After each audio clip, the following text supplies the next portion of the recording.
Bangun sinergitas jadikan Ambon kota musik dunia, Bamsud ngopi bareng wartawan lokal di Ambon. Ketua DPD RI Bambang Susatyo didampingi PLT Gubernur Provinsi Maluku Syed Sahuburua dan Wali Kota Ambon Richard Lohenepesi berkesempatan bercengkrama dan berdiskusi dengan insan pers lokal dan media elektronik sambil menikmati secangkir kopi dalam acara Coffee Morning pada Sabtu lalu. Selain menjadi narasumber press gathering, koordinator wartawan parlemen, politisi Golkar yang akrab disapa Bamsud ini berkesempatan meresmikan 2 studio rekaman bertaraf internasional di Ambon. Dalam kegiatan tersebut muncul beberapa pertanyaan oleh para awak media lokal setempat terkait sejauh mana dukungan Dewan Perwakilan Rakyat dalam mendukung Kota Ambon sebagai City of Music, persoalan APBD Provinsi Maluku, hingga masalah draft Undang-Undang Provinsi Daerah Kepulauan dan Undang-Undang MD3. Pertemuan itu selain mempererat silaturahmi antar wartawan di DPR dan daerah, juga sekaligus membahas rencana Kota Ambon menjadi kota musik dunia. RUU tentang kepulauan dan kita masukkan sebagai rancangan undang-undang prioritas, cuma kayak pohon dipahami lagi. Kadang-kadang dalam pembahasan undang-undang ini banyak yang nggak jalan. Ada pihak pemerintah nggak pernah datang, seringkali nggak datang.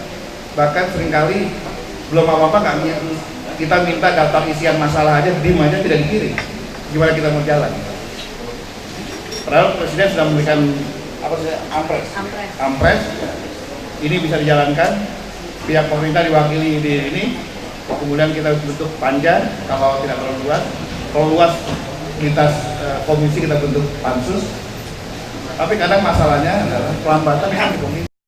Bamsud pada kesempatan tersebut kembali menegaskan apapun DPR RI akan membantu. Olehnya itu, ia berharap baik pemerintah provinsi, lebih khusus Kota Ambon, memasukkan dokumen proposal perencanaan Ambon sebagai kota musik sehingga dapat dieksekusi oleh Dewan di Senayan. Menurutnya, sudah saatnya negara mendorong pembahasan anggaran, baik provinsi maupun daerah, Ambon dan Maluku harus menjadi prioritas. Politikus Partai Golkar ini pun yakin gayung akan bersambut bila ada dokumen atau data resmi terkait hal tersebut yang disampaikan ke DPR.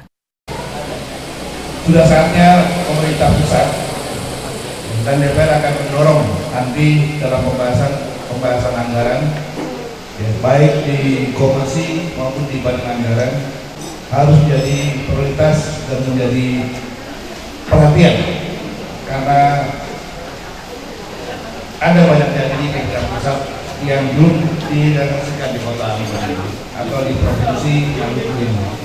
Menjawab pertanyaan wartawan, Ketua DPR secara tegas menegaskan tidak ada alasan bagi DPR untuk tidak mendukung gagasan untuk menjadikan atau mensukseskan Kota Ambon jadi kota musik. Bamsud menilai masyarakat Ambon sudah memiliki DNA musik, karenanya menjadi tugas semua pihak untuk meningkatkan denyut nadi aktivitas masyarakat agar senantiasa kental dengan rasa musik. Dari segi sumber daya manusia, Kota Ambon juga punya modal yang kuat menuju kota musik dunia. Demikian pula kultur daerah ini yang sangat kondusif. Bagi orang Ambon atau Maluku secara umum, menjadi penyanyi adalah sebuah kebanggaan yang dapat memperbaiki nasib dan kehidupan ekonomi. Pencanangan Ambon sebagai kota musik dunia sudah dilakukan pemerintah Provinsi Maluku dan pemerintah Kota Ambon pada tahun 2011. Di tahun 2019, dengan dukungan pemerintah pusat melalui Badan Ekonomi Kreatif, Ambon sebagai kota musik dunia akan didaftarkan secara resmi ke United Nations Educational, Scientific and Cultural Organization atau UNESCO.